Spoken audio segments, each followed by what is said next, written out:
আসসালামু আলাইকুম ওয়া রাহমাতুল্লাহি ওয়া বারাকাতুহু। ওয়া আলাইকুম আসসালাম ওয়া রাহমাতুল্লাহি ওয়া বারাকাতুহু। উসমান, তুমি কেমন আছো? আলহামদুলিল্লাহ ভালো আছি। আপনি ভালো কেমন আছেন? আলহামদুলিল্লাহ। সকালে নাস্তা করছো? জি। মাশাআল্লাহ। পরীক্ষার প্রস্তুতি নিয়েছো কেমন? আলহামদুলিল্লাহ ভালো। পারবা? যা জিজ্ঞাসা করি পারবা? জি। আচ্ছা, দেখা যাবে। বলো, তুমি বলো, হরকত কাকে বলে?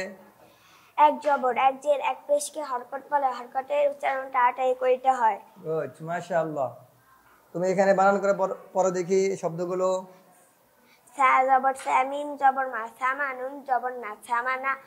কফ মাশাআল্লাহ। জবর ক, মিম জবর মা, কমা, র জবর র, কমা র। সিন ভেরি গুড। হ্যাঁ, সিন জবর সা, মিম জের মি, সামি। আইন জবর আ, সামি আ। সট পেশ সু, হা পেশ সু, সুহু। হা ফা পেশ ফু, সুফুফু। হামজা জের ই, বা জের বি, ইবি। লাম জের লি, ইবিলি। গুড, মাশাআল্লাহ। হাদিস শিখছো ওসমান? জি। তো তুমি 14 নং হাদিসটা বলো দেখি। 14 নম্বর হাদিস শরীফ, মান মানা লিল্লাহি মাসজিদাম বানাল্লাহু লাহু বাইতান ফিল জান্নাহ। হাদিস শরীফের অর্থ, যে ব্যক্তি আল্লাহ তাআলা সন্তুষ্টির জন্য মসজিদ তৈরি করিবে, আল্লাহ তাআলা তাহার জন্য বেহেশতি ঘর নির্মাণ করিবে। মাশাআল্লাহ। 13 নম্বর হাদিসটা বলতে পারবা?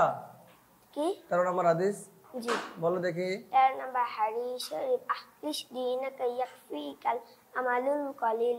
হাদিস শরীফের অর্থ, তোমার ঈমানকে খাঁটি করো, অল্প আমলেই তোমার নাজাতের জন্য যথেষ্ট হইবে। মাশাআল্লাহ। উসমান, জি। উজুতে কয় ফরজ বাবা? 4 ফরজ। বলো দেখি কি কি।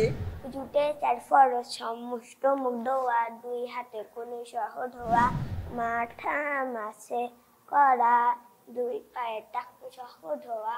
মাশাআল্লাহ, ঠিক আছে, গুড, সুন্দর হয়েছে তোমার পরীক্ষা। যাও। যাবো নাকি বাসপু?